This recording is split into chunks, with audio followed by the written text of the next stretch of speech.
এই যে বন্ধুরা, শুনছো? নতুন নতুন রোমান্টিক ভালোবাসার গল্প পেতে ও শুনতে চাইলে আমাদের সাগর ডায়েরি 2 চ্যানেলটি সাবস্ক্রাইব করে বেল বাটনটি অন করে দিও। লাইক কমেন্ট করতে মোটেও ভুলবে না কিন্তু। 11 বছর পর বাড়ির বড় ছেলে আদ্রিয়ান আইমান আদ্র বাড়ি ফিরছে।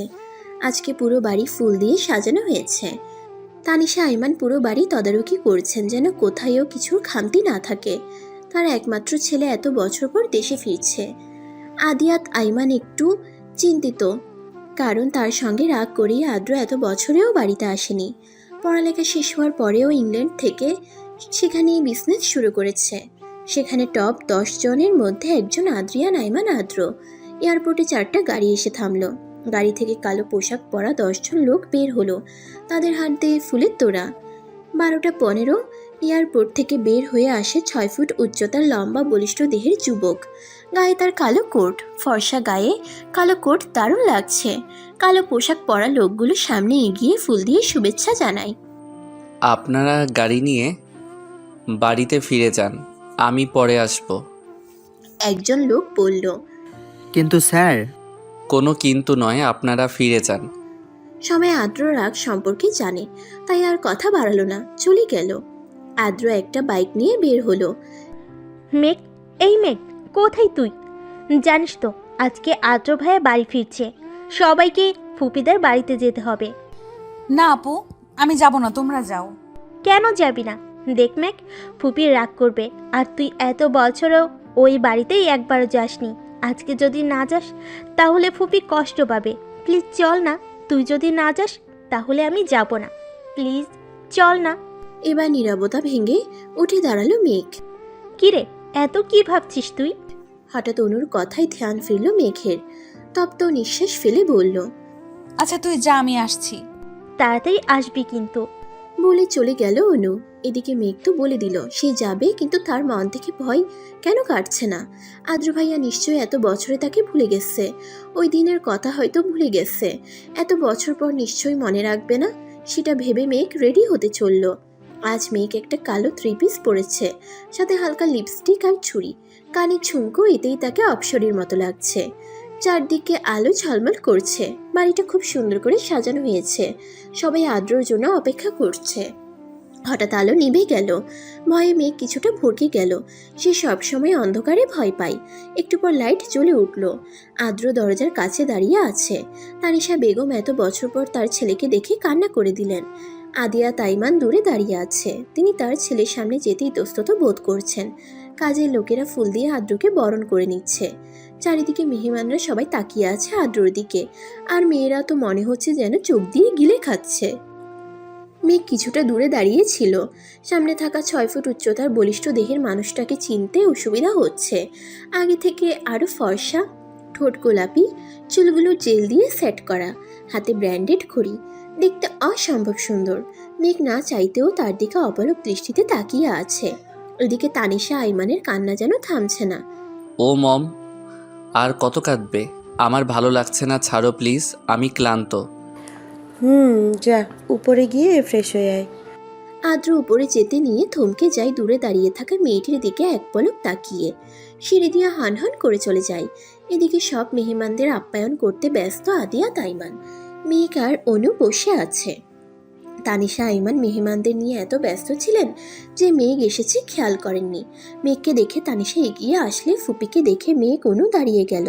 কেমন আছে জিজ্ঞেস করলো। তানিশা মেঘের কপালে চুমু দিয়ে বলল, এতদিন পর তোর ফুপির কথা মনে পড়লো? মেঘ হাসি দিয়ে বলল, না ফুপি, তোমার কথা তো আমার সবসময় মনে পড়ে। এই জন্য বুঝি এত বছর আসিসনি ফুপির কাছে? আর ভাইজানের আজকে সময় হলো না পার্টিতে আসতে? জানো তো ফুপি, বাবা কত ব্যস্ত। এতই ব্যস্ত যে তার একমাত্র ভাগিনা দেশে ফিরলো, তিনিও আসতে পারলেন না, আর ভাবি তো অসুস্থ, তাই জোর করলাম না। এখন কেমন আছেন তিনি? ফুপি ভালো।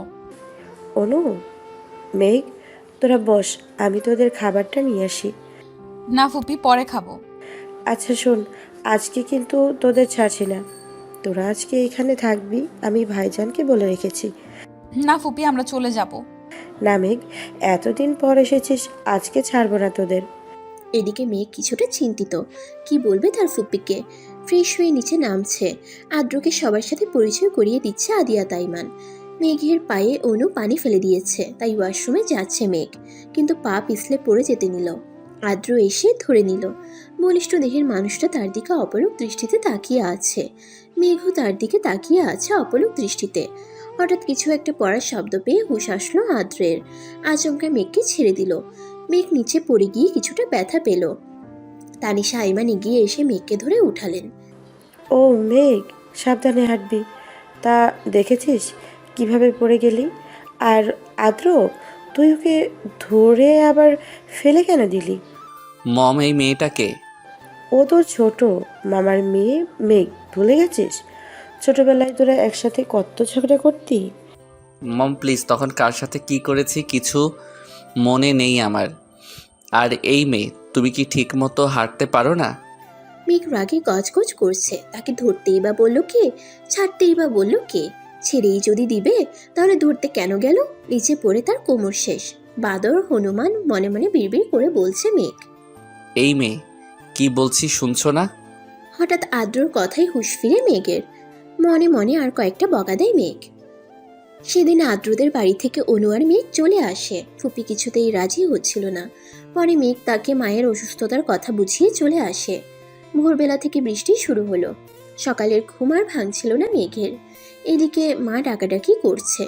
ঘুমের ঘোরে শুনতে পেল। তাড়াতাড়ি ওঠ, ভার্সিটিতে যাবি না? ঘুম ঘুম চোখে ঘড়ির দিকে তাকিয়ে দেখলো বেলা 8:30 বাজে। মেঘ চিন্তিত হয়ে পড়ল কখন রেডি হবে, কখন নাস্তা খাবে এবং ভার্সিটিতে যাবে। তড়িঘড়ি খেয়ে বিছানা থেকে উঠল মেঘ। দ্রুত রেডি হয়ে বের হলো। মা আর অনু ডাইনিং টেবিলে বসে আছে। মা, তুমি একটু আগে ডেকে দিতে পারলে না? বলতে বলতে ডাইনিং টেবিলে বসলো মেঘ। তোকে 7টা থেকে ডাকছি। অনু, তুই কি আজ ভার্সিটিতে যাবি? না মেঘ, আজ যাবো না, তুই যা। অনু আর মেঘ দু বোন। অনু অনার্স 3য় বর্ষে আর মেঘ 1ম বর্ষে। নাস্তা করে বাইরে এসে দেখলো তুমুল বৃষ্টি হচ্ছে। কোনো রিক্সাও আশেপাশে দেখছে না মেঘ। হঠাৎ একটি রিক্সার দেখা পেল মেঘ, কিন্তু 50 টাকার ভাড়া 150 টাকা চাচ্ছে। অগত্যা রাজি হয়ে রিক্সায় উঠে পড়ল মেঘ। রিক্সাওয়ালার ছোট পলিথিন দিয়ে নিজেকে ঢাকার চেষ্টা করলো মেঘ, কিন্তু ভার্সিটিতে পৌঁছাতে ভিজে জুবুথুবু হয়ে গেল। মনে মনে তার বান্ধবী উষাকে বকা দিল। তার জন্য আজকে এই বৃষ্টির মধ্যে তাকে ভার্সিটিতে যেতে হচ্ছে। ভার্সিটিতে ঢোকার কিছু সময় পর বৃষ্টি থেমে গেছে। মেঘ ভার্সিটির ভিতরে লাইব্রেরি রুমে অপেক্ষা করছে উষার জন্য। হঠাৎ পিছন থেকে উষা মেঘকে ডাক দিল। তো পুরো কাক ভেজা হয়ে আছিস। মেঘ কিছুটা রেগে বলল, এত সময় লাগে তোর? নিজেই আসতে বললি, এখন এসে দেখি তোর কোনো খবরই নেই। সরি মেঘ, বৃষ্টি তো সেজন্য দেরি হয়ে গেছে। তোর ওই সরি তোর কাছে রাখ, আমার শরীর পুরো ভিজে গেছে। আর কি দরকারি কথা বলবি যা তোর ফোনে বলা যাচ্ছিল না, এখানেই বলতে হবে? উষা কিছুটা চিন্তায় পড়ে গেল। কি করে বলবে মেঘকে নীলের কথা, সেটা ভাবতে লাগলো। হঠাৎ মেঘের ডাকে হুঁশ আসলো উষার। কি বলবি বল উষা। বলছি আসলে আমি আমি মানে কি আসলে আমি মানে কি? আসলে আমি একজনকে ভালোবাসি মেঘ। চোখ বন্ধ করে একদমে কথাগুলো বলল উষা। মেঘ উষার কথা শুনে বিস্মিত হয়ে চেয়ে রইল। চোখ খুলে উষা দেখলো মেঘ এখনো তার দিকে তাকিয়ে আছে। কিছু বল মেঘ, আমি সত্যি নীলকে ভালোবাসি। মেঘ কিছু সময়ের জন্য যেন অন্য জগতে চলে গিয়েছিল। উষার কথাই হুঁশ আসে। কি, তুই নীলকে ভালোবাসিস? নীল, মেঘ, উষা তিনজনে খুব ভালো বন্ধু, একই ক্লাসে পড়ে। তাহলে আমাকে কেন বলছিস? নীলকে বল। বলবো তো কালকে, কিন্তু কিভাবে যে বলি। আর তাছাড়া কাল তো ভার্সিটিতে একটা প্রোগ্রাম আছে, কে জানি আসবে চিফ গেস্ট হয়ে। আদিয়াত আয়মান না কি যেন নাম। হঠাৎ আদ্রিয়ান আইমান নাম শুনে অবাক হলো মেঘ। মনে মনে ভাবলো আদ্রের কথা। আদ্রের কথা না, ওনার নাম তো আদ্রিয়ান আয়মান আদ্র। উনি এইখানে আসবেনই বা কেন? কি রে, কি ভাবছিস মেঘ? না কিছু না। তাহলে এটাই কথা থাকলো, কলেজে তুই নীলকে প্রপোজ করছিস। আর শোন উষা, কালকে তুই একটা শাড়ি পরে আসবি। তাহলে তোকেও শাড়ি পরে আসতে হবে মেঘ।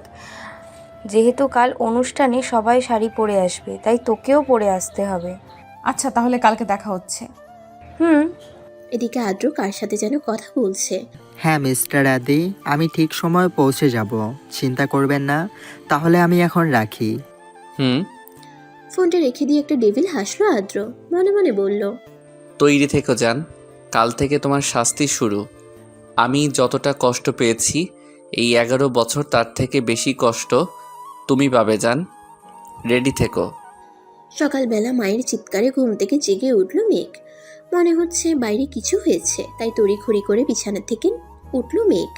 হায় হায়, আমার শখের মুরগিটা কে চুরি করলো? অনু মাকে সান্ত্বনা দিচ্ছে। মেঘ গিয়ে দেখলো তার মায়ের শখের মুরগিটা কে যেন চুরি করে নিয়ে পালিয়েছে।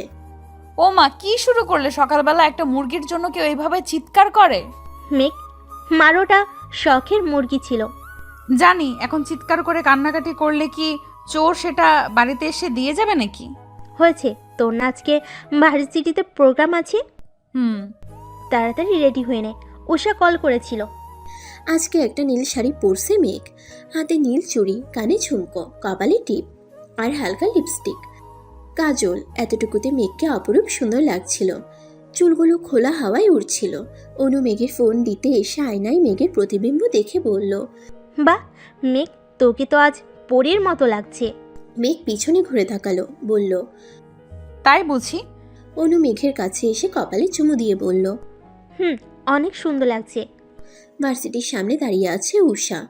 মেঘ রিক্সা ভাড়া মিটিয়ে উষার সামনে এসে দাঁড়ালো।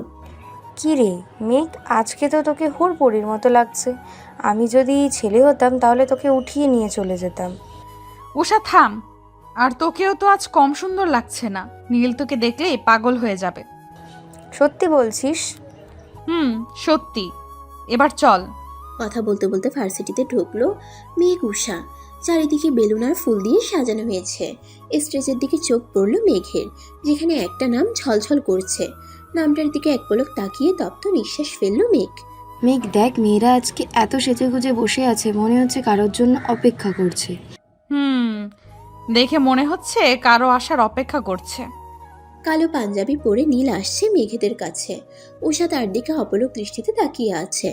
কিরে, তোদের আসতে এত লেট হলো কেন? আমরা তো কখন এসেছি, তোর তো কোনো দেখা নেই। জানিস তো আজকে আমার উপর কত দায়িত্ব। ভাইয়া সব দায়িত্ব আমাকে বুঝিয়ে দিয়েছে। এত দায়িত্ব সামলে আসতে দেরি হয়ে গেল। নীলের বড় ভাই ভার্সিটির প্রিন্সিপাল, আর আজকে তো আদ্রিয়া নাইমান আসছে। সেজন্য মেয়েরা আজ সেজে গুজে হাজির হয়েছে। হাজারো মেয়ের ক্রাশ হচ্ছে আদ্রিয়া নাইমান, টপ বিজনেসম্যানদের একজন। তাছাড়া তিনি ভার্সিটিতে ডোনেশন দেন। আজকে চিফ গেস্ট হয়ে আসছেন আদ্রিয়া নাইমান, আর অনেক নামি দামি লোকজন আসবে। একটা ছেলের জন্য এতগুলো মেয়ে সেজেগুজে বসে আছে। মেঘ জানিস তো, আদ্রিয়ান হাইমানকে দেখার অনেক শখ আমার। ওনার কথা আমি অনেক শুনেছি, কিন্তু দেখিনি কখনো। থাম তুই, একটা ছেলের জন্য এরকম করছিস? আর তুই না আজকে নীলকে প্রপোজ করবি, ভুলে গেলি? না মেঘ, আসলে আজ নীল খুব ব্যস্ত। মনে হচ্ছে আজ যদি করি, যদি না করে দেয় তখন। আর এত ভাবতে হবে না তোকে, গিয়ে বলে তো দেখ। কিরে, তোরা দুজন কি ফিসফিস করে বলছিস? কিছু না তো। কিছু না। আর শোন, মেঘ আর উষা, তোরা দুজন সামনে দাঁড়াবি। আর মেঘ, তোকে ভাইয়া বলেছে চিফ গেস্টকে স্বাগত জানাতে। আর উষা, তুমিও মেঘের সাথে থেকো। আচ্ছা নীল, আমার কিছু কাজ আছে, আমি এখন আসছি। সবাই আদ্রিয়া নাইমানের জন্য ওয়েট করছে। পরপর 5টি গাড়ি এসে থামলো। তার মধ্যে থেকে একটি গাড়ি থেকে নেমে এলো 26 বয়সের সুদর্শন এক যুবক। পরনে নীল স্যুট, হাতে তার ব্র্যান্ডেড ঘড়ি, চুলগুলো জেল দিয়ে সেট করা, কালো সানগ্লাস পরা। দূর থেকে ছেলেটাকে দেখে মেয়েরা যেন চোখ দিয়ে গিলে খাচ্ছে। উষা আর মেঘ ওয়াশরুম থেকে বের হয়ে এসে দেখলো চিফ গেস্ট এসে পড়েছেন। নীল এসে তাড়া দিচ্ছিল মেঘকে, চিফ গেস্টকে ফুলের মালা দিয়ে স্বাগত জানাবে। উষা বলল, চল মেঘ, আদ্রিয়া নাইমান এসে পড়েছে, দেখে আসি। কিন্তু মেয়েরা যেভাবে লোকটাকে চারদিক থেকে ঘিরে ধরেছে, দেখা যাচ্ছে না তো। চল সামনে গিয়ে দেখে আসি। হুট করে এসে নীল মেঘের হাতে ফুলের মালা ধরিয়ে দিয়ে চলে গেল। প্রিন্সিপাল স্যার আদ্রিয়া নাইমানকে স্বাগত জানাচ্ছে। ছেলে মেয়েরা গেস্টদের ফুল দিয়ে স্বাগত জানাচ্ছে। আদ্রিয়া নাইমানকে ফুল দিয়ে স্বাগত জানার কথা মেঘের। একের পর একজন গেস্ট আসছে, তাদের গলায় ফুলের মালা পরানো হচ্ছে। এবার পালা মেঘের। যেই না মেঘ মালা পরাবে, সামনে থাকা ব্যক্তির দিকে থ মেরে দাঁড়িয়ে রইল। কি রে, মালাটা পরিয়ে দে মেঘ। উষার কণ্ঠে হুঁশ আসলো মেঘের। তার সামনে দাঁড়িয়ে আছে স্বয়ং আদ্রিয়ান, আইমান, আদ্র। মেঘ, ফুলের মালাটা পরিয়ে দাও স্যারকে। হুম। মেঘ মালাটা আদ্রকে পরিয়ে দিল। আদ্র মেঘকে কানে কানে ফিসফিসিয়ে বলল, সেই আমার গলায় তোকে মালা পরিয়ে দিতে হলো। আদ্রের কথাটা সহ্য করতে পারল না মেঘ। গেস্টদের নিয়ে বসানো হলো, অনুষ্ঠান শুরু হলো। একে একে সব অতিথিকে কিছু বলার জন্য বলা হলো। খুব সুন্দর করে অনুষ্ঠান শেষ হলো। সেদিন উষার আর নীলকে প্রপোজ করা হলো না। ফিরে আসলো উষা। আজ মেঘের মনটা খারাপ, কিন্তু কিসের জন্য তার জানা নেই। অনু এসে বলল, মেঘ, আজ ফুপি আর আদ্র ভাই আসবেন। কি? হ্যাঁ, কখন? এই একটু পর। আমি নিচে গেলাম, তুই রেডি হয়ে নিচে আয়, মা তোকে ডাকছে। হুম, আসছি, তুই যা। আদ্র, এই আদ্র, তাড়াতাড়ি রেডি হয়ে আয় বাবা, দেরি হয়ে যাচ্ছে তো। আসছি মম। আজ আদ্র খুব সুন্দর একটা নীল রঙের পাঞ্জাবি পরেছে, দেখতে খুব সুন্দর লাগছে। কি রে মেঘ, ওখানে দাঁড়িয়ে থাকবি নাকি? এদিকে আয়। আচ্ছা মা, আদ্র ভাইয়া কেন আসছেন? এটা কেমন কথা মেঘ? এতদিন পর আদ্র দেশে ফিরেছে, আর ওর মামার বাড়িতে আসবে না? আমি সেটা বলছি না, উনি তো কোথাও যা পছন্দ করেন না। জানি। তোর বাবা ফোন করে আসতে বলেছেন। আর আদ্রের সাথে জানিসই তো তোর বাবা কতটা ফ্রি। তোর বাবার কথা ফেলতে পারেনি। ও তাই বলো। আচ্ছা বাবা, কোথায়? তোর বাবা বাজারে আদ্রের জন্য তার পছন্দের মিষ্টি আনতে গেছেন। ও। মেঘ, অনুকে বল আজ যেন সে শাড়ি পরে। কেন মা? সেটা বলবো, তবে পরে। মেঘ চিন্তায় পড়ে গেল। হঠাৎ অনু শাড়ি পরবে, আবার ফুপি আর আদ্র ভাইয়াও আসছেন, ব্যাপারটা কি? মেঘ অনুকে শাড়ি পরতে সাহায্য করছিল। হঠাৎ করে কলিং বেলের আওয়াজ শুনে অনু মেঘকে বলল, যা গিয়ে দেখ তো মেঘ, ফুপিরা হয়তো চলে এসেছেন, দরজাটা খুলে দিয়াই। মেঘ দরজা খুলতেই বিস্মিত নয়নে তাকিয়ে রইল। সামনে আদ্র একটা নীল রঙের পাঞ্জাবি পরে দাঁড়িয়ে আছে, হাতে ব্র্যান্ডেড ঘড়ি, মুখে মৃদুর হাসির রেখা টেনে বলল, এখানেই দাঁড়িয়ে থাকবো নাকি ভিতরে আসতে বলবেন? আদ্রের কথায় মেঘ কিছুটা লজ্জা পেয়ে বলল, না, ভেতরে আসুন। ফুপি কোথায়? মা আসছেন কিছু জিনিসপত্র নিয়ে। মেঘ আদ্রকে বসিয়ে রেখে মাকে ডাকতে চলল। মা দেখো, আদ্র ভাইয়া চলে এসেছেন। মেঘের মা হন্তদন্ত হয়ে ছুটে এসে বললেন, ও মেঘ, ওখানে শরবতের গ্লাসগুলো আছে, নিয়ে আয়। আর দেখ তো অনু রেডি হয়েছে কিনা, বল তাড়াতাড়ি আসতে। কেমন আছো আদ্র? জি মামনি, ভালো। আপনি কেমন আছেন? এই তো তোমাদের দোয়ায় আছি। তা আপা কোথায়? মা আসছেন বলল কিছু জিনিসপত্র নেওয়ার আছে। নাও বাবা, শরবতটা খেয়ে নাও। ব্যস্ত হবেন না মামনি। মেঘ অনুকে শাড়ির কুচি ঠিক করে দিতে দিতে বলল, আচ্ছা অনু, আজ তুই শাড়ি কেন পরছিস? আর আদ্র ভাইয়া যে কিনা জীবনও তাকে পাঞ্জাবি পরতে দেখলাম না, সে আজ পাঞ্জাবি পরেছে, ব্যাপারটা কি? আমি জানি না, মাকে জিজ্ঞেস কর। আচ্ছা মা তোকে যেতে বলেছে। মেঘের মা আদ্র আর তানিশা আইমানের সাথে কথা বলছিলেন। মেঘ যেতেই তানিশা আইমান বলে উঠল, কি রে মেঘ, কোথায় ছিলে এতক্ষণ ধরে? এই তো ফুপি, অনুকে শাড়ি পরিয়ে দিতে সাহায্য করছিলাম। তানিশা আইমান মেঘের হাত ধরে তার সাথে বসালেন। আদ্র ফোন টিপছিল। আদ্রর মা বলে উঠল, জানিস মেঘ, তুই যদি অনুর থেকে বড় হতি তাহলে তোকেই আমার ছেলের বউ বানাতাম। কিন্তু তুই ছোট অনুর, আগে তো তোকে তোর মা বাবা বিয়ে দেবেন না, তাই চাইতেও পারলাম না। তানিশা আইমানের কথায় মেঘ অবাকের চরম পর্যায়ে পৌঁছে গেল। তার মস্তিষ্কে কথাগুলো যেন ঠিকমতো পৌঁছালো না। কি বললে ফুপি? কিছুই তো বুঝতে পারলাম না। ভাবি, আপনি মেঘকে কিছু জানাননি? আসলে আপা, মেঘকে ওর বাবা জানাতে বারণ করেছিলেন। অনুর বিয়ের কথা শুনলে হয়তো কিছুতেই রাজি হতো না। বোনকে বড্ড ভালোবাসে। আদ্র এতক্ষণে মোবাইল থেকে মুখ তুলে মেঘের দিকে তাকালো। মেঘের মস্তিষ্কের সাথে যেন মনের দ্বন্দ্ব চলছে। অনু এসে সবাইকে সালাম জানালো। তানিশা আইমান অনুকে আদ্রর পাশে বসালেন। দেখি তো দুজনকে কেমন লাগছে। বাহ, বেশ মানিয়েছে। মেঘের মা বললেন, তা তো বটে। মেঘ যেন কিছুতেই আদ্রর সাথে অনুকে সহ্য করতে পারছে না। কেন, সে কারণ তার জানা নেই। আদ্র মাকে বলল, মা, আমার একটা কল এসেছে, আমি একটু কথা বলে আসছি। মেঘ আর ওইখানে বসে থাকতে পারল না। কেন যেন তার বুকের ভিতরে অসহ্য যন্ত্রণা হচ্ছে, যার কারণ তার জানা নেই। মেঘ রুমে আসতে আচমকা একটা হাত এসে হ্যাচকা টানে তার সাথে জড়িয়ে ধরল। মেঘ নিজেকে ছাড়ানোর জন্য আপ্রাণ চেষ্টা করছে, কিন্তু শক্তপোক্ত বাহুর সাথে পেরে উঠল না। হঠাৎ একটা কণ্ঠস্বর ভেসে আসলো। নিজেকে ছাড়ানোর বৃথা চেষ্টা করো না মেয়ে। এতক্ষণে মেঘের রুমের লাইট অফ ছিল, বাইরের আলো রুমে প্রবেশ করার কোনো উপায় ছিল না। হঠাৎ আলোটা জ্বলে উঠল। মেঘ আর কাউকে দেখতে পেল না, তবে কে তাকে জড়িয়ে ধরেছিল এটা তার বোধগম্য হলো না। এদিকে মেঘের মনে অজানা এক কষ্ট অনুভব করছে সে। কেন এই কষ্ট জানা নেই তার। মেঘের মা আদ্রদের বিদায় দিয়ে অনুকে মেঘের রুমে পাঠালো। হঠাৎ এভাবে চলে আসার কারণে মেঘ ব্যালকনিতে দাঁড়িয়েছিল। পিছন থেকে কারো হাতের স্পর্শে ফিরে তাকালো। কি রে, এভাবে চলে আসলি যে? এমনি। মেঘ, তোর কি কোনো কারণে মন খারাপ? কেন বলো তো? না, তোকে দেখে মনে হচ্ছে তোর মন ভালো নেই। মেঘ উত্তর দিল না, তপ্ত শ্বাস ফেলল। অনু আর কিছু বলল না, চলে গেল। মেঘ আজ অনেকদিন পর উষার সাথে দেখা করলো। মেয়েটা বড্ড বুদ্ধিমতী, চট করে মেঘের মন খারাপ বুঝে গেল। তবে সে প্রকাশ করলো না। সে জানে মেঘ বরাবরই চাপা স্বভাবের। ও যদি নিজ থেকে কিছু বলছে নিশ্চয়ই কোনো কারণ আছে, তাই জিজ্ঞেস করলো না। মেঘ এতক্ষণ আকাশের দিকে চেয়েছিল। উষার কথায় তপ্ত শ্বাস ফেলে বলল, চল। মেঘ আর উষা ফুচকা খাচ্ছিল। হঠাৎ ভীষণ খেলো মেঘ। এক বোতল পানি এগিয়ে দিল একটা হাত। মেঘ তাড়াতাড়ি পানির বোতলটা নিয়ে পানি খেলো। এতক্ষণে পানি খাওয়ার চক্করে সামনে থাকা ব্যক্তিটির দিকে তাকাতেই ভুলে গেছিল। ছেলেটি সুদর্শন যুবক, অপলক দৃষ্টিতে তাকিয়ে আছে মেঘের দিকে। উষার কণ্ঠে হুঁশ ফিরল মেঘের। মেঘের জন্য পানি আনতে গিয়েছিল উষা। ঠিক আছিস তুই? এই নে পানি। মেঘ বলল। আর লাগবে না। সামনে থাকা লোকটি বলল, কেউ সাহায্য করলে তাকে ধন্যবাদ জানাতে হয় ম্যাম। ধন্যবাদ। আপনি যদি কিছু মনে না করেন তাহলে কি আপনার নাম জানতে পারি? জি, আমি মেঘ। আমি নিবিড় সারিয়া। উষা মেঘকে চিমটি কেটে বলল। আর কিছু জানাবি নাকি এইভাবে দাঁড়িয়ে থাকবি? মেঘ আর কিছু বলল না। ছেলেটার ফোন আসাতে পিছনে ফিরে কথা বলছিল। ততক্ষণে মেঘ আর উষা চলে গেল। নিবিড় পিছনে ফিরতেই আর মেঘকে দেখতে পেল না। তপ্ত শ্বাস ফেলে বলল, কে তুমি মায়াবতী? এ কোন মায়ায় জড়ালে আমায়?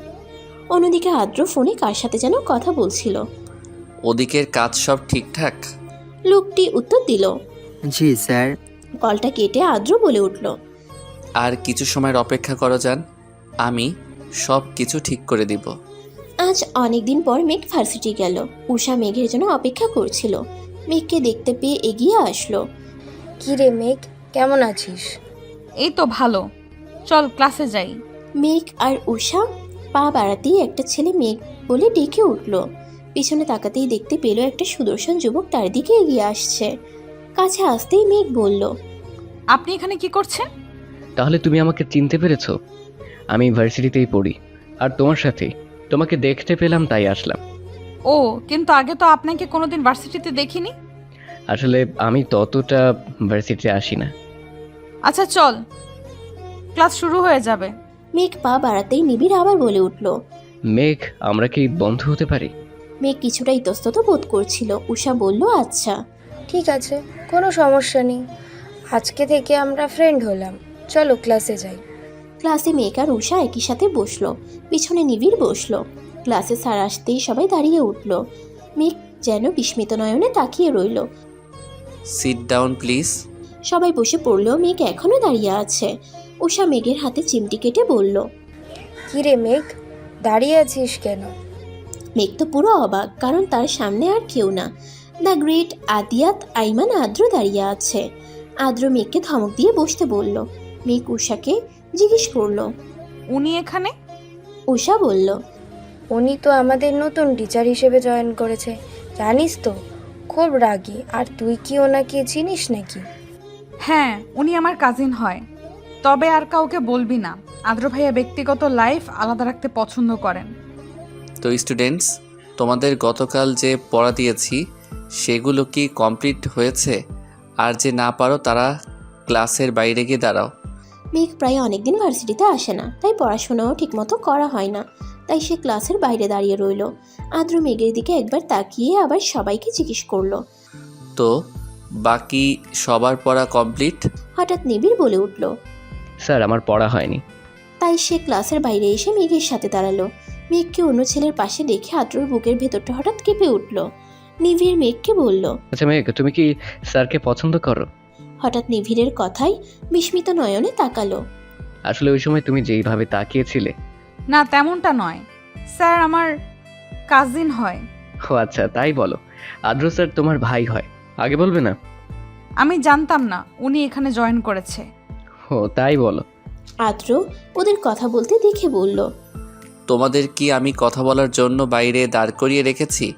কাল থেকে আমার ক্লাসে পড়া শিখে আসবে। আজ তোমাদের কিছু বললাম না। যাও, ভিতরে গিয়ে বসো। আদ্র ক্লাস শেষ করে চলে গেল। উষার আজকে কি একটা কাজ আছে বলে আগেই চলে গেল, তাই মেঘকে আজকে একাই ফিরতে হবে। পিছন থেকে নিভির বলল, চলো মেঘ, আমি তোমাকে আজ ড্রপ করে দিয়ে আসি। মেঘ সরাসরি না বলতে পারল না।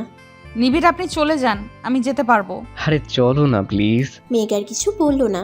মেঘ আর নিবিড়কে একসাথে দেখে একজোড়া চোখ থেকে যেন আগুন ঝরছে। মনে হচ্ছে যেন সেই আগুন সবকিছু জ্বালিয়ে পুড়িয়ে শেষ করে দিবে। মেঘ বাড়িতে ফিরতেই অনু বলে উঠল, মেঘ, জানিস তো ভার্সিটিতে আদ্র ভাইয়া জয়েন করেছে? জানি, আজকে তো দেখলাম। বলেই চলে গেল। ফ্রেশ হয়ে বারান্দায় দাঁড়িয়েছিল মেঘ।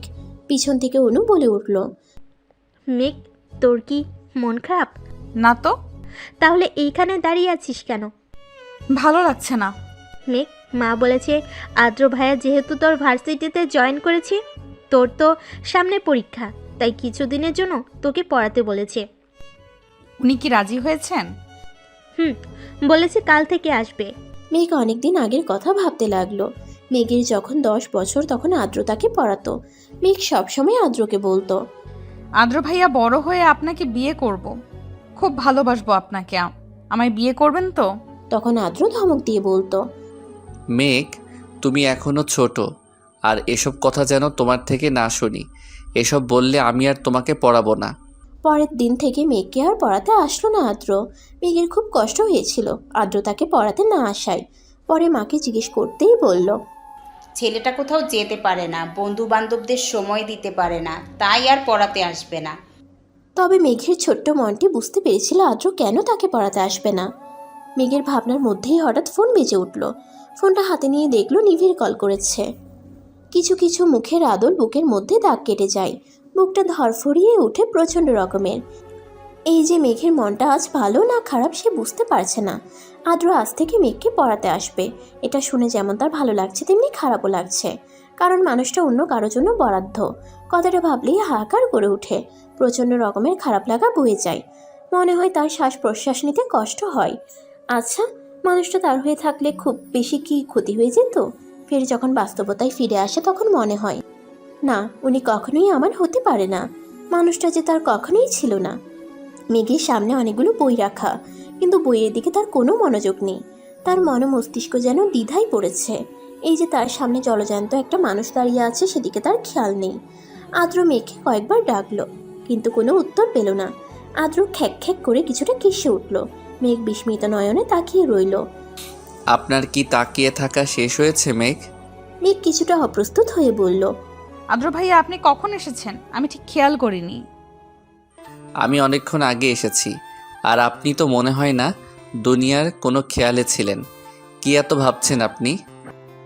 মেঘ কিছুটা কষ্ট পেল, কারণ আদ্র তাকে আপনি করে বলে। সে আদ্র থেকে ছোট হওয়া সত্ত্বেও তাকে আপনি করে বলে। আদ্র বেশ কিছুক্ষণ মেঘকে পড়া নিয়ে কিছু জিনিস বুঝিয়ে দিচ্ছে, কিন্তু সেদিকে তার খেয়াল নেই। সে তো আদ্রকে দেখতে ব্যস্ত।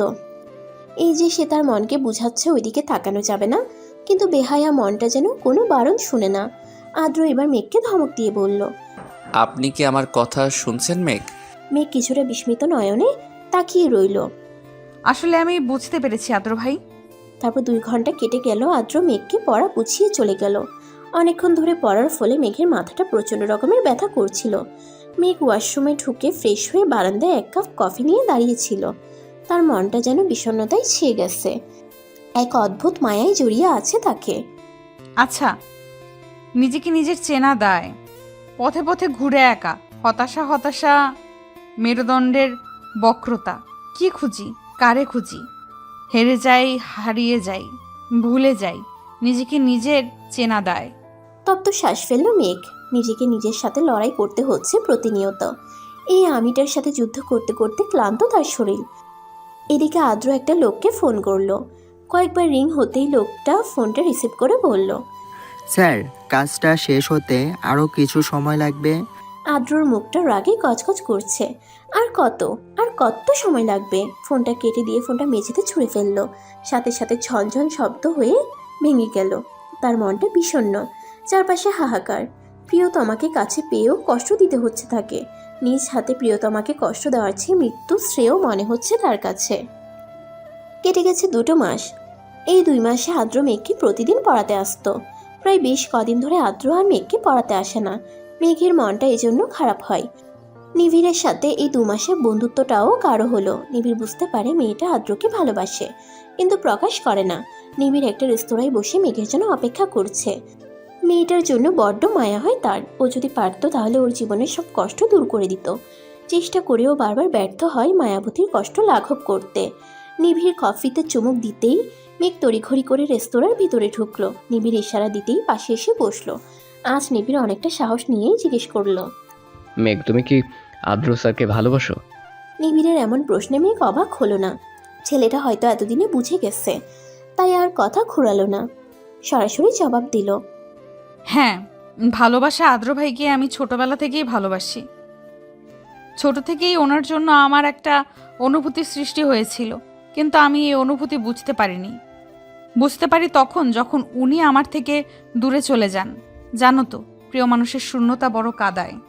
কথাগুলো বলার সময় মেঘের চোখ দিয়ে অশ্রু ঝরছিল। মেঘের চোখে জল দেখে নিবিড়ের ভিতরে চিনচিনে ব্যথা অনুভব করছে। নিবিড় মেঘকে জিজ্ঞেস করলো, মেঘ, তুমি আদ্র স্যারকে বলেছো তুমি ওনাকে ভালোবাসো? না, এখন আর বলে লাভ নেই। উনি কখনো আমার হবে না। অনু আপুর সাথে বিয়ে ঠিক হয়ে গেছে, আর উনি আমাকে পছন্দ করেন না, ভালোবাসে না আমাকে। একবার বলে তো দেখো মেঘ। কি হবে বলে? উনি আমাকে ভালোবাসেন না। তবু একবার বলে তো দেখো। এখনো সবকিছু শেষ হয়ে যায়নি মেঘ, এতে তোমাদের 3 জনের জীবন জড়িয়ে আছে। আমি পারবো না, আমার বোনের সুখ কেড়ে নিতে আমি পারবো না। আমি পারবো না বলেই মেঘ কান্নায় ভেঙে পড়ে। নিবিড় মেঘকে সান্ত্বনা দেওয়ার মতো ভাষা খুঁজে পাচ্ছে না। মেঘ কিভাবে তার বড় বোনের বিয়ে ভেঙে দিবে? কিন্তু আজ যদি মেঘ না বলতে পারে, তাহলে ভিতরে ভিতরে দুমড়ে মুচড়ে শেষ হয়ে যাবে। প্রিয়তমাকে কি করে শেষ হয়ে যেতে দেখবে নিবিড়? হয়তো বলা যাবে না প্রিয়তমাকে ভালোবাসার কথা, বলা হবে না তার অনুভূতির কথা।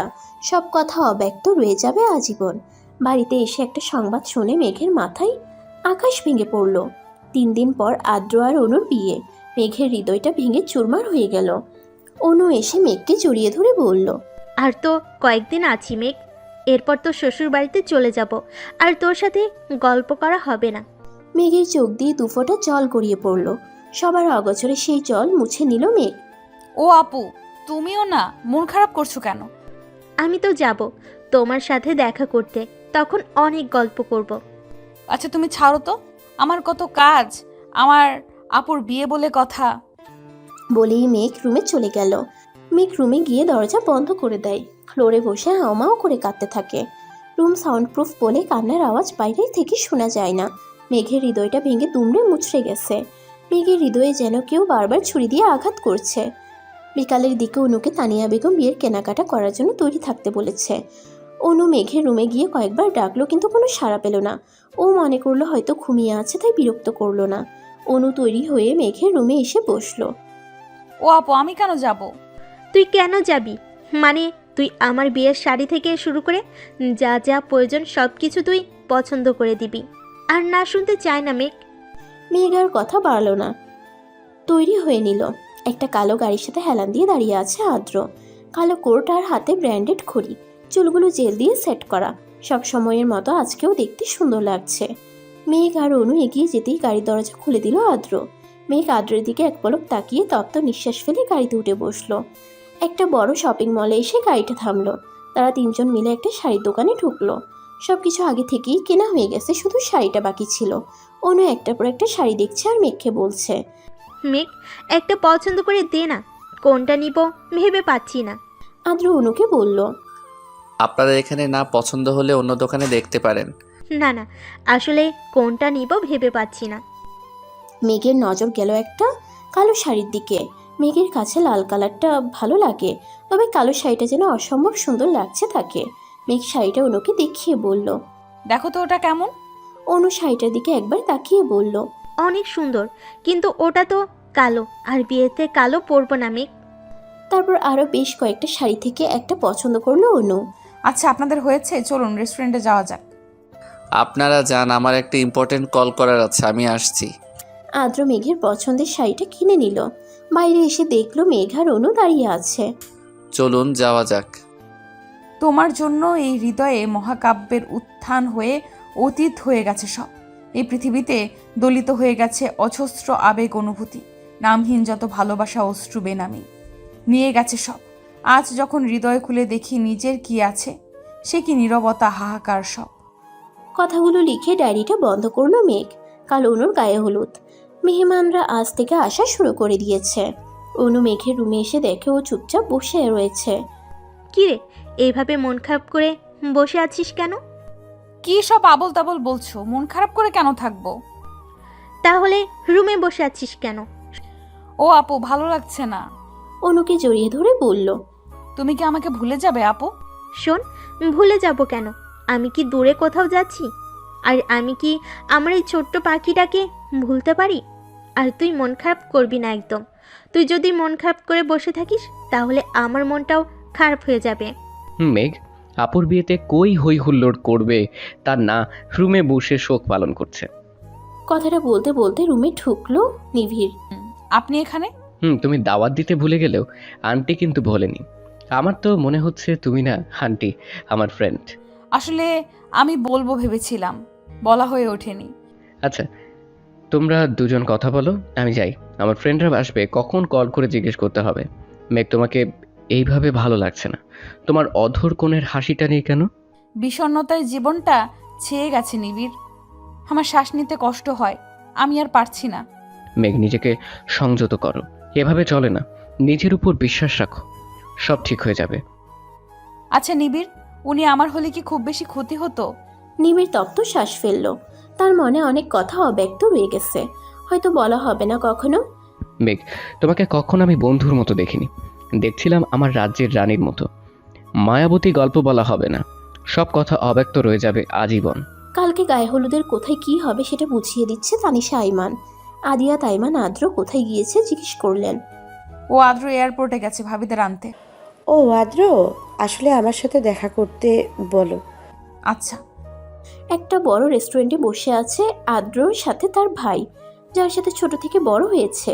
ভাইয়ের থেকে বেশি বন্ধু, যার কাছে আদ্র সব কথা মন খুলে বলতে পারে। কিছু বল আদ্র, সেই কখন এয়ারপোর্ট থেকে এসেছি, চুপ করে বসে আছিস কেন? আদ্র তপ্ত শ্বাস ফেলে বলল, কাল গায়ে হলুদ, মাঝখানে যদি একটা ভুল হয়ে যায় তাহলে আমাদের তিনজনের জীবন তছনছ হয়ে যাবে। এতদিন ভয় না করলেও এখন কিছুটা নার্ভাস ফিল করছি। আচ্ছা, মেয়েকে বলেছিস মনের কথা, নাকি এভাবে আরও নিজেকে কষ্ট দিবি? তুই এভাবে থাকলে ভালো থাকবি না আদ্র, এভাবে তোরা ভালো থাকবি না। আমি চেষ্টা করছি সব কিছু ঠিক করার, কিন্তু বাবা যদি মেঘের কোনো ক্ষতি করে দেয়। আমি আমার জীবন নিয়ে ভাবি না, কিন্তু মেঘের কিছু হয়ে গেলে আমি বাঁচতে পারবো না। জয় জয় তাকিয়ে আছে এক প্রেমিক পুরুষের দিকে, যে কিনা তার জীবনের থেকে বেশি ভালোবাসে তার প্রিয়তমাকে। আদ্র আর জয় বাড়িতে ফিরতেই তানিশা আইমান আদ্রকে জিজ্ঞেস করলেন, এত দেরি হলো কেন? আসলে মা, আমি আর জয় শপিং মলে গিয়েছিলাম। ও, তোর বাবা তোকে দেখা করতে বলেছেন। তুমি আলো না হও, আধার হয়ে থেকে যাও আমার জীবনে প্রতিটা রাত। তবুও তুমি থেকে যাও, তুমি থেকে যাও আমার ঘোর লাগা মেঘ জড়ানো ভালোবাসায়। তোমার নামে সন্ধ্যা নামক আমার এই জীবনে। কথাগুলো লিখে ডায়েরিটা বন্ধ করলো আদ্র। মেঘের থেকে দূরে যাওয়ার পর থেকে আদ্র ডায়েরি লেখা শুরু করেছে। লিখেছে মনের অব্যক্ত অনুভূতি। চারিদিকে আলো ঝলমল করছে, মেহমানদের আনাগোনা বাড়ছে। অনু ওর ফ্রেন্ডের সাথে পার্লারে গেছে।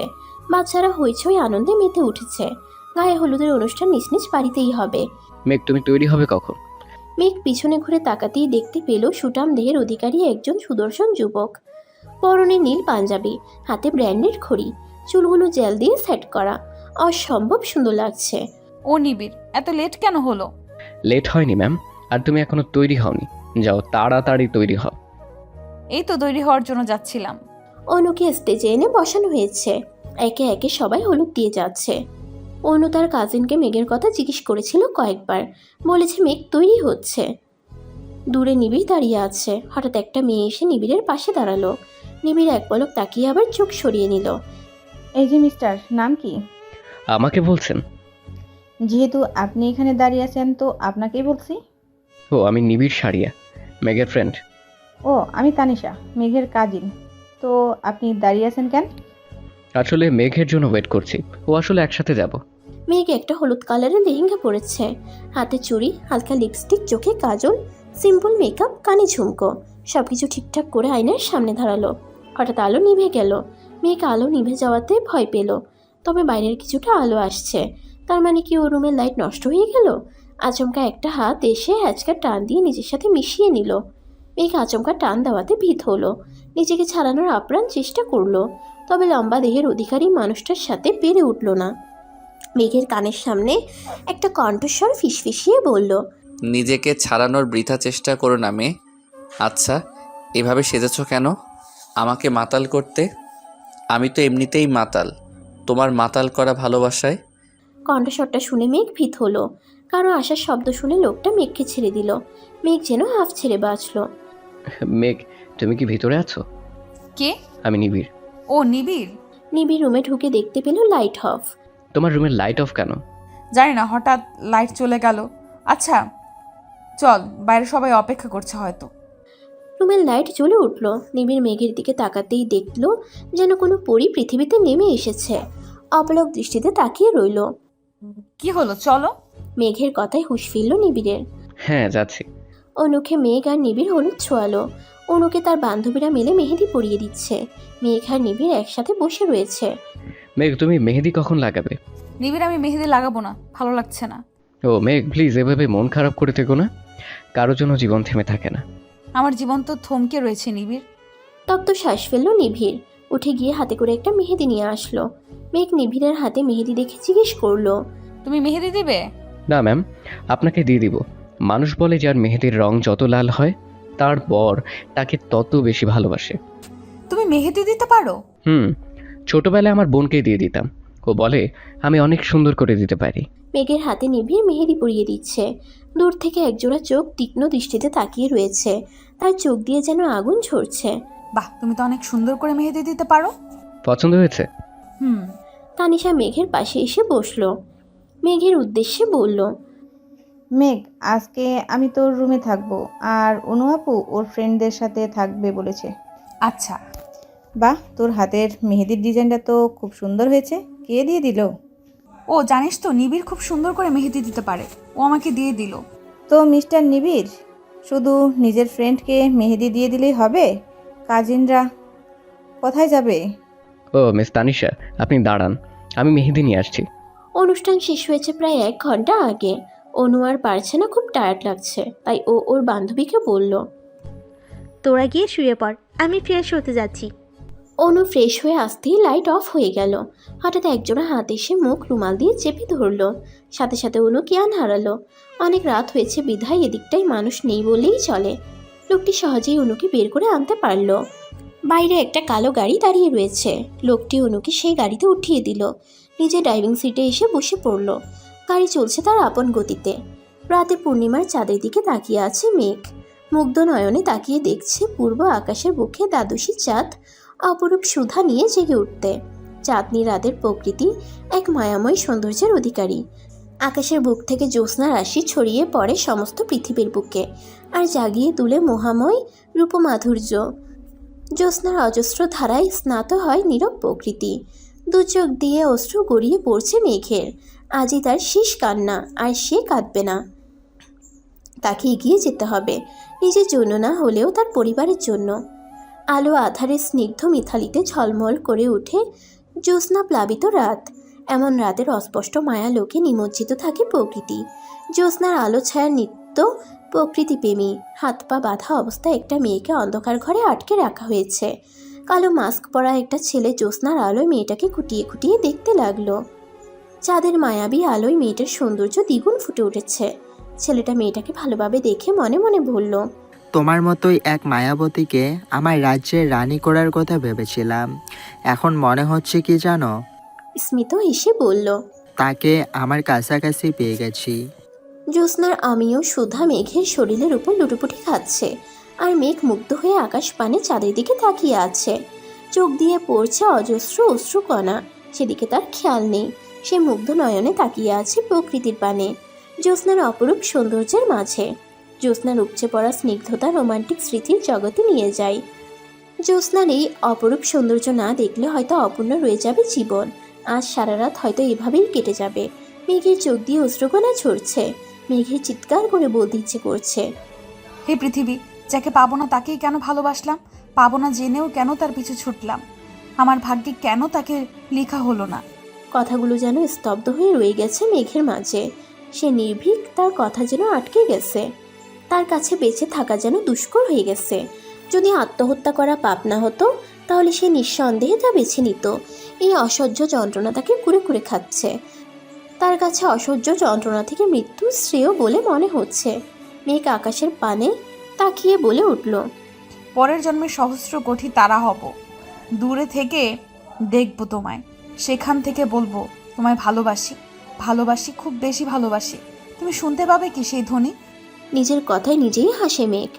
জীবনটা তার হেলায় ভাসছে, তার মন মস্তিষ্ক দ্বিধায় পড়েছে। মেঘ তার ডায়েরিটা নিয়ে ফেলে দিল বারান্দা থেকে। কি হবে ডায়েরি রেখে? ডায়েরির পাতায় পাতায় রয়েছে অজস্র স্মৃতি।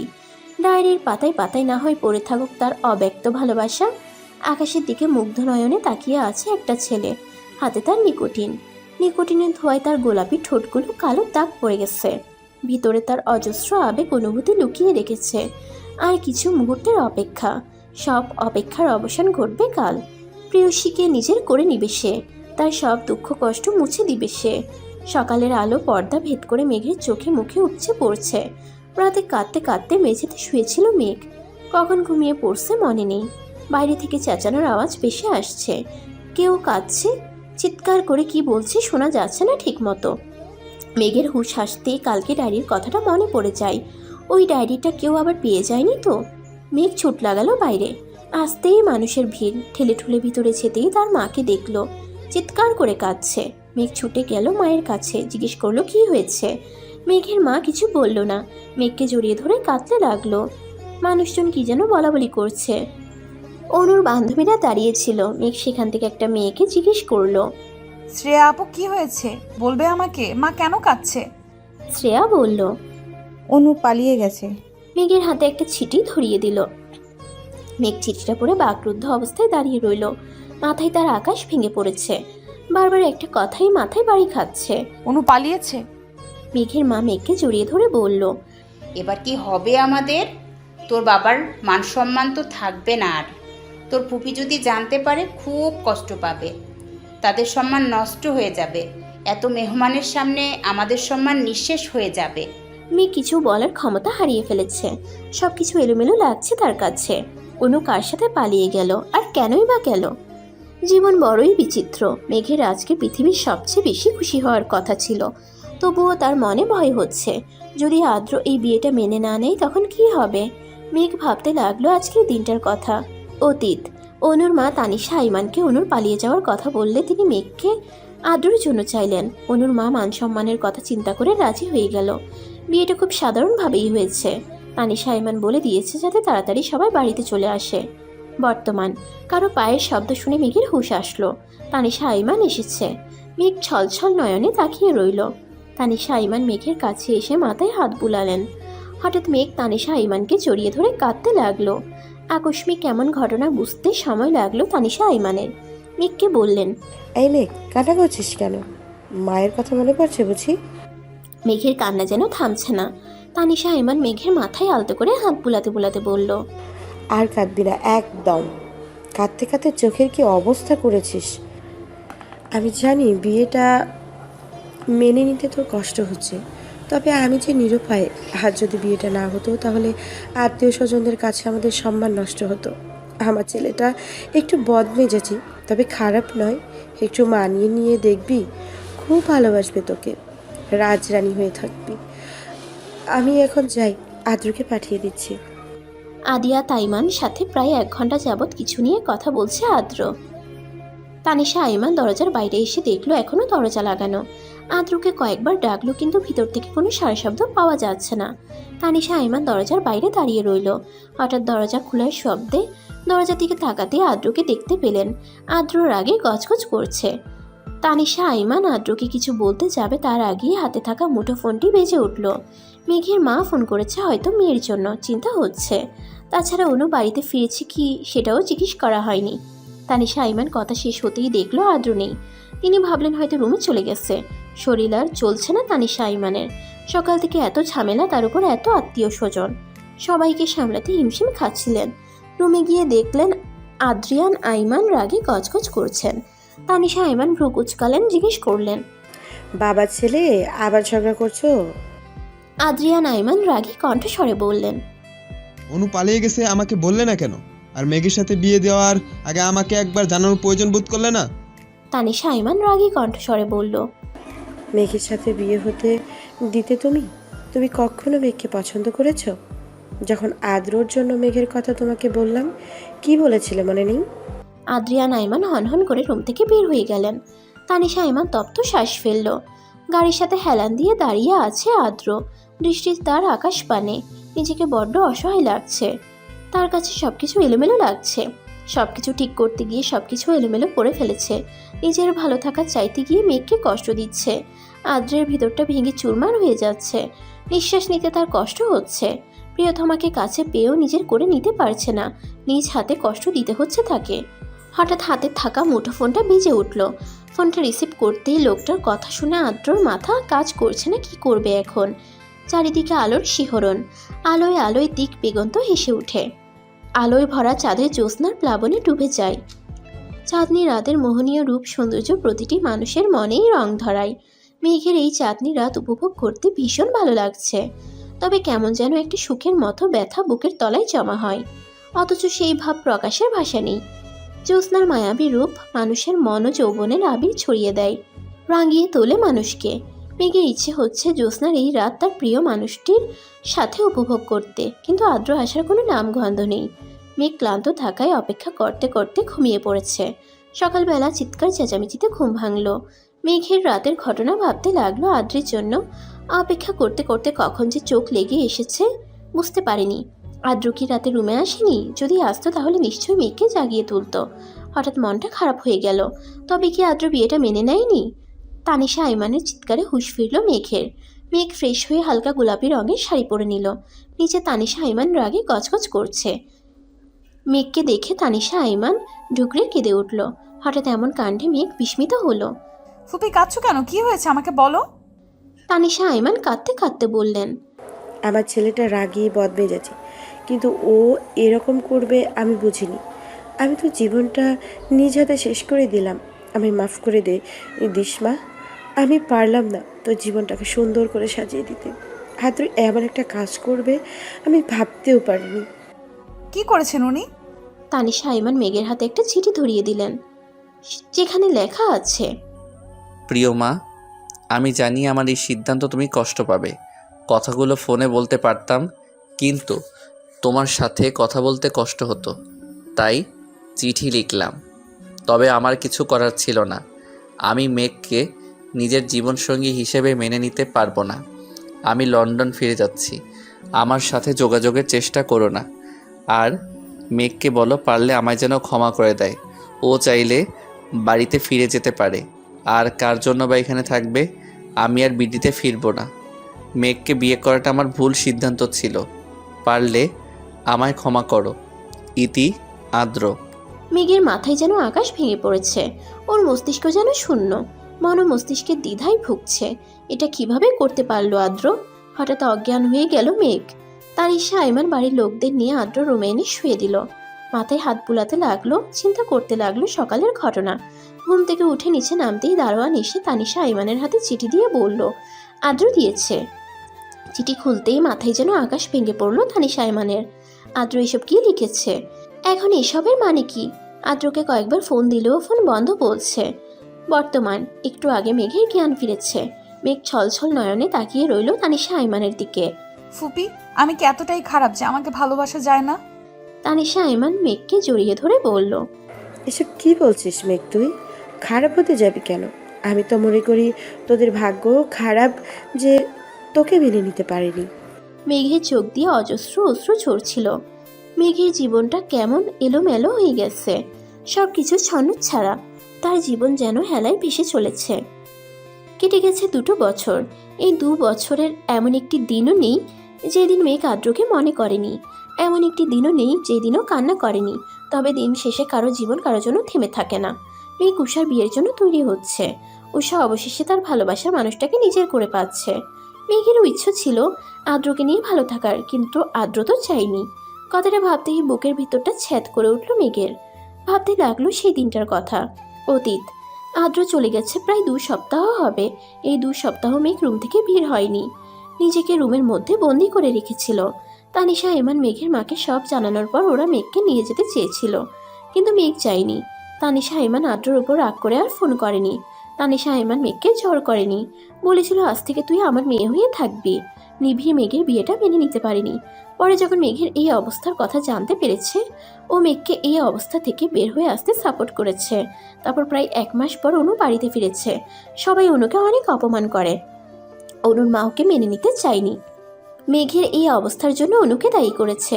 অনু সবকিছু মেনে নিয়েছে। কেন পালিয়ে গেছে এই প্রশ্নের জবাব অনু দেয়নি, সবসময় এড়িয়ে গেছে। কেটে গেছে প্রায় 5 মাস। আদ্র চলে যাওয়ার পর প্রায় 5 মাস মেঘ নিজেকে সবার থেকে আড়াল করে রেখেছে। এই 5 মাস নিবিড় সবসময় মেঘকে সাপোর্ট করেছে। মেঘ অনার্স কমপ্লিট করেছে। আদ্র চলে যাওয়ার পর তানিশা আইমান মেঘকে কতবার বলেছে, তুই আবার নিজের জীবনটাকে সুন্দর করে গুছিয়ে নে নতুন কারোর সাথে, কিন্তু মেঘ চায়নি। বর্তমান মেঘের ভাবনার ব্যাঘাত ঘটল হাতে থাকা মুঠোফোনের আওয়াজে। নিবিড় কল করেছে, কখন বের হবে জানতে চাইছে। মেঘ আজকে খুব সুন্দর করে সেজেছে। নীল রঙের শাড়ি, হাতে নীল চুড়ি, চোখে কাজল, সিম্পল মেকআপ, দেখতে খুব সুন্দর লাগছে। অনু তড়িঘড়ি করে মেঘের রুমে ঢুকলো। মেঘ অনুর দিকে তাকাতেই অনু হাঁ হয়ে মেঘের দিকে তাকিয়ে রইল। মেঘ অনুকে এভাবে হাঁ হয়ে তাকিয়ে থাকতে দেখে জিজ্ঞেস করলো, কি হয়েছে? মেঘ, তুই জানিস আজকে তোকে কত সুন্দর লাগছে? আজ তোকে যে দেখবে সেই ফিদা হয়ে যাবে। আজ কতদিন পর তুই এত সুন্দর করে সেজেছিস, খুব সুন্দর লাগছে, পুরো পরীর মতো লাগছে। হয়েছে হয়েছে, তুমি কখন যাবে? এই জানিস তো মেঘ, জয় এখনো তৈরি হয়নি। আমি কতবার ফোন করে বলেছি তাড়াতাড়ি আসতে, ও এখনো আসছে না। একটা কথা বলো, তুমি কি সেদিন জয় ভাইয়ের সাথে পালিয়েছিলে? অনু নিরুত্তর। মেঘ এই নিয়ে বহুবার এই প্রশ্নটা করেছে, কিন্তু তো কোনো উত্তর দেয়নি অনু। মেঘ বলল, আচ্ছা ঠিক আছে, আমি জয় ভাইয়াকে বলে দিব যাতে আমার এই সুন্দরী আপুটাকে আর ওয়েট না করায়। আমি যাচ্ছি, তুমি জয় ভাইয়ার সাথে তাড়াতাড়ি এসো। নিবিড় আমার জন্য ওয়েট করছে। বাইরে একটা কালো গাড়ির সাথে হেলান দিয়ে দাঁড়িয়ে আছে নিবিড়। নীল পাঞ্জাবি, হাতে ব্র্যান্ডেড ঘড়ি, চুলগুলো জাল দিয়ে সেট করা, কালো সানগ্লাস, দেখতে সুদর্শন যুবক। মেঘ বাইরে বের হতেই নিবিড়ের চোখ পড়ল মেঘের দিকে। নিবিড় অপলক দৃষ্টিতে তাকিয়ে আছে মেঘের দিকে। মেঘ বলল, কি দেখছো? তোমাকে। বলেই হুশ এলো নিবিড়ের মনে। এই যে তোমার ড্রেস আমার সাথে মিলে গেল, এটাই দেখছি। ও চলো তাড়াতাড়ি। হ্যাঁ চলো। চারদিকে আলো ঝলমল করছে, বিভিন্ন রকমের ফুল দিয়ে সাজানো হয়েছে। বিয়ে বাড়ি বলে কথা। মেঘ আর নিবিড় গাড়ি থেকে নেমে দাঁড়ালো। নিবিড় বলল, মেঘ তুমি যাও, আমি উষার গিফটটা নিয়ে আসছি। আচ্ছা। মেঘ বাইরে এসে দাঁড়াতেই পরিচিত একটা কণ্ঠস্বর মেঘ বলে ডেকে উঠল। মেঘ পরিচিত কণ্ঠস্বর শুনে স্তব্ধ হয়ে রইল। বুকের ভিতরটা ছ্যাদ করে উঠল। মেঘ পিছনে ফিরতেই কাঙ্ক্ষিত মানুষটিকে পেল না। মেঘ নিরাশ হয়ে ভিতরে গেল। হয়তো সবসময় তার কথা ভাবতে থাকে বলে এরকম হয়েছে। মেঘ যতই বলুক ও আদ্রর কথা ভাববে না, কিন্তু ওর মন মস্তিষ্ক জুড়ে শুধুই আদ্র রয়েছে। মেঘ ভিতরে যেতেই উষা জিজ্ঞেস করলো, এই তোর আসার সময় হয়েছে? আমি তোর বান্ধবী, তুই আমাকে একদম ভালোবাসিস না মেঘ। না হলে তুই এইটা আমার সাথে কিছুতেই করতে পারতি না। আমার একমাত্র বান্ধবী হয়েও তুই কিভাবে পারলি এত লেট করে আসতে? আচ্ছা সরি, প্লিজ রাগ করিস না। নিবিড় কোথায়? ওর কথা বলিস না, ও তোর গিফট বাড়িতে রেখে চলে এসেছে, সেটাই আবার নিয়ে আসতে গেছে। ও, তুই কেন যেতে দিলি মেঘকে? পরে কি দেওয়া যেত না? ও বললে শুনতো। আর তোকে যাচ কি সুন্দর লাগছে উষা। তবে অবশ্য বিয়ে বাড়িতে সবার থেকে বউকেই ভালো লাগে, কারণ সবাই বউকেই দেখে। হ্যাঁ বুঝতে পারলাম, তোর দিক থেকে তো চোখ ফেরানো মুশকিল হয়ে যাচ্ছে। আমি যদি ছেলে হতাম তোকে নিয়ে এখন গায়েব হয়ে যেতাম। রেস্টুরেন্টে বসে আছে আদ্র আর নিবিড়। নিবিড় নিজের রাগকে কন্ট্রোল করার চেষ্টা করছে। নিজেকে সংযত করে আদ্রকে প্রশ্ন করলো, আপনি এমন কেন করছেন? কেমন? বুঝেও কেন এরকম করছেন? আপনি মেঘকে ভালোবাসেন? না। তাহলে ছেড়ে দিন। ও চাইলে আমি ডিভোর্স পেপারে সাইন করে দিব। নিবিড় তাচ্ছিল্য হাসলো। তাহলে আজকে ওকে ডাকলেন কেন? আদ্র বিস্মিত নয়নে তাকালো নিবিড়ের দিকে, কিছু বলল না। নিবিড় তপ্ত শ্বাস ফেলে বলল, আমি জানি আপনি মেঘকে ভালোবাসেন, তবে কেন এরকম করছেন আমার জানা নেই। আমি কারণটা জানার চেষ্টা করব। আদ্র তপ্ত শ্বাস ফেলে বলল, আসলে বিডিতে একটা কাজের জন্য এসেছিলাম, তো গাড়িতে ছিলাম, হঠাৎ মেঘকে দেখে ডেকে ফেলেছিলাম। আর তুমি ভুল ভাবছো। মেঘ নিবিড়ের সাথে কথা বলছিল। একটা মেয়ে এসে বলল, তোমার নাম মেঘ না? মেঘ মেয়েটির দিকে তাকিয়ে বলল, জি, কিন্তু আপনাকে তো চিনতে পারলাম না। আমি নীলা, আদ্রর ফ্রেন্ড। আমরা একসাথে পড়াশোনা করেছি। তোমাকে সামনাসামনি দেখার অনেক ইচ্ছা ছিল। তোমার ভাগ্য দেখে খুব ঈর্ষা করতে ইচ্ছা করে, জানো? তুমি খুব ভাগ্যবতী। মেঘ যেন স্তব্ধ হয়ে গেছে। সে থই থই জলে যেন মেঘ ভেসে যাচ্ছে। একটু আগে নীলা নামের মেয়েটার কথাগুলো বুকের ভিতর নুয়ে থাকা ভালোবাসার জ্বালাটুকু হাজার খানেক যন্ত্রণা দিচ্ছে। অতীত। নীলা নামের মেয়েটির কথা উপেক্ষা করে মেঘ পা বাড়াতেই নীলা বলে উঠল, মেঘ, তোমায় আদ্র অনেক ভালোবাসে। মেঘ চোখ বন্ধ করে জোরে শ্বাস নিল, বলল, কেন ভালোবাসার কথা বলছেন আপনি? এই যে আদ্র ভাই আমাকে কখনো ভালোবাসেননি, এই যে আকাশ সমান ভালোবাসাকে ওনার কাছে অভিনয় মনে হতো, এই যে আমি ওনার জীবনের অভিশাপ, এই যে আমাকে উনি বিয়ে করে জীবনের সবচেয়ে বড় ভুল করেছেন, মেনে নিয়েছি তো। কেন বারবার আপনারা আমাকে আঘাত করেন? আমি ওনাকে ভুলে যেতে চাই। কি বলছো তুমি? আদ্র তোমাকে ভালোবাসে না? আমি ওনার জীবনে কাটা স্বরূপ, যেটাকে তিনি নিজ হাতে সরিয়ে ফেলেছেন। তুমি ভুল ভাবছো মেঘ, এমন কিছুই নয়। আর তোমাকে বিয়ে করার জন্য তোমার বোনকে আটকে রেখেছিল আদ্র, আর সেই আদ্র তোমাকে ভালোবাসে না, এটা তুমি কি করে বলছো? মেঘ বিস্মিত নয়নে নীলার দিকে তাকালো। কথা বলার ভাষা যেন হারিয়ে ফেলেছে। একটা লোক এসে নীলা নামের মেয়েটিকে বলল, সময় হয়ে গেছে, চলে যেতে হবে। নীলা মেঘের দিকে এক পলক তাকিয়ে চলে গেল। বর্তমান। মেঘ বাড়িতে এসে অনুকে জড়িয়ে ধরে হাউমাউ করে কাঁদছে। অনু মেঘের এইভাবে কান্না করায় একটু অবাক হলো। সবাই আমায় ঠকালো, তুমি কিভাবে আমায় ঠকাতে পারলে আপু? অনু বিস্মিত নয়নে তাকালো মেঘের দিকে। কি বলছিস মেঘ? আমি তোমায় কতবার জিজ্ঞেস করেছি ওই দিন কেন পালিয়ে গিয়েছিলে, তুমি কিচ্ছু বলনি। এটা কেন বলনি আপু? আদ্র ভাই তোমাকে আটকে রেখেছিল, কেন বলনি? উনি আমাকে ভালোবাসেন। সবাই কেন আমাকে ঠকালে, কেন? অনু আমতা আমতা করে বলল, আমি আমি জানতাম না মেঘ। মেঘ তাচ্ছিল হাসলো। আজ যদি তুমি আমায় সব কিছু না বলো, তাহলে আমি নিজেকে শেষ করে দিব। মেঘ ছুরি নিয়ে হাত কাটতে নিতেই অনু এসে মেঘের গালে থাপ্পড় বসিয়ে দিল। অনু বলল, আমি সত্যিই জানতাম না আদ্র ভাই তোকে ভালোবাসে। আমি পরে জানতে পেরেছি জয় আদ্র ভাইয়ার চাচাতো ভাইয়া, সবচেয়ে ভালো বন্ধু, যাকে চোখ বন্ধ করে বিশ্বাস করে আদ্র ভাইয়া। তাই জয়কে দিয়েই আমাকে কিডন্যাপ করিয়েছিল। যখন আমাকে জয় বাড়িতে দিয়ে গেল, যাওয়ার আগে আদ্র ভাইয়ের সাথে জয়কে কথা বলতে দেখে ফেলেছিলাম আমি। পরে সব জানতে পেরেছি, তোকে বলিনি কারণ তুই সব জানতে পারলে সহ্য করতে পারতি না, তাই বলিনি। মেঘ অনুকে নিজের দিকে ঘুরিয়ে বলল, কি এমন কথা যে আমি সহ্য করতে পারবো না? বলো আমাকে আপু, প্লিজ প্লিজ, আজ চুপ করে থেকো না। নিজের জীবনের সবচেয়ে কঠিন সত্যের মুখোমুখি হতে হবে তোকে। তুই আমার আপন বোন না, আমার আব্বুর বন্ধুর মেয়ে তুই। তখন ফুপি আমাদের বাসায় থাকতো। তোর বাবা মার সাথে তুই কয়েকবার এসেছিলি আমাদের বাড়িতে, তবে আদ্র ভাইয়ের আব্বুর সাথে তোর বাবা বিজনেস করতেন। আদ্র ভাইয়ের জন্মদিনে তুই ওদের বাড়িতে গিয়েছিলি। ওই দিন আদ্র ভাইয়ের আব্বু একটা গাড়ি গিফট করেছিল। আদ্র ভাইয়া তখন ছোট, ড্রাইভ করতে পারতো না। তোর বাবা মা কোনো বিষয় নিয়ে কথা কাটাকাটি করছিল। আদ্র ভাইয়া গাড়িতে বসে ড্রাইভিং শিখছিল। হঠাৎ করে গাড়ির ব্রেক কাজ করছিল না।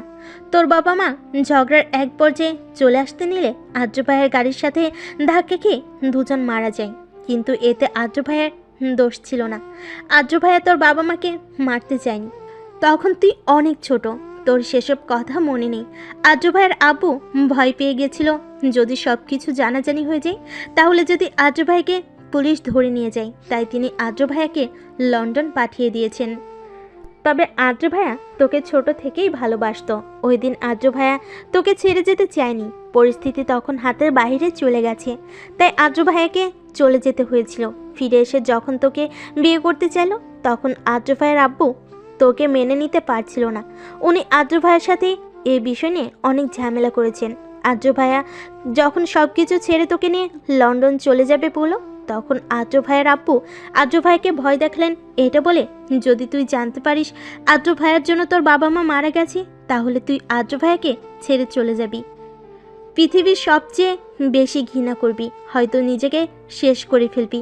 তাই সেদিন আদ্র ভাইয়া তোকে ছেড়ে চলে যেতে বাধ্য হয়েছিল। আদ্র ভাইয়া তোকে সত্যি খুব ভালোবাসে। আজ ওনার ফ্লাইট, হয়তো আজ চলে গেলে আর ফিরবে না। দু পা পিছিয়ে যায় মেঘ, নিজেকে শূন্য মনে হচ্ছে ওর।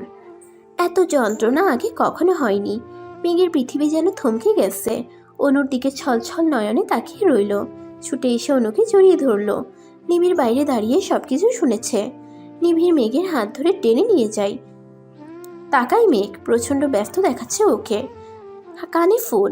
নিবিড় বলল, আদ্রের ফোন অফ, এখনো সময় আছে, সন্ধ্যায় ফ্লাইট। মেঘ কথা বলে না। নিবিড় ড্রাইভ করতে থাকে। মেঘকে নিয়ে চলে এয়ারপোর্টে। মাথা নিচু করে বসে আছে আদ্র। কারো পায়ের শব্দ শুনে তাকাতেই মেঘকে দেখতে পায়।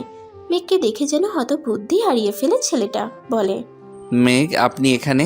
আমাকে এত ভালোবাসেন আপনি? কথাটা বলে আদ্রের বুকে ঝাঁপিয়ে পড়ে মেঘ। আদ্র নিবিড়ের দিকে তাকাতেই নিবিড় বুঝিয়ে দিল মেঘ সব কিছু জানে। আদ্র শক্ত করে জড়িয়ে ধরে মেঘকে, চিৎকার করে বলে, ভালোবাসি মেঘ, খুব ভালোবাসি, আপনার থেকেও বেশি। আর ছেড়ে যাবে না তো? আমার বেঁচে থাকার জন্য তোমাকে প্রয়োজন।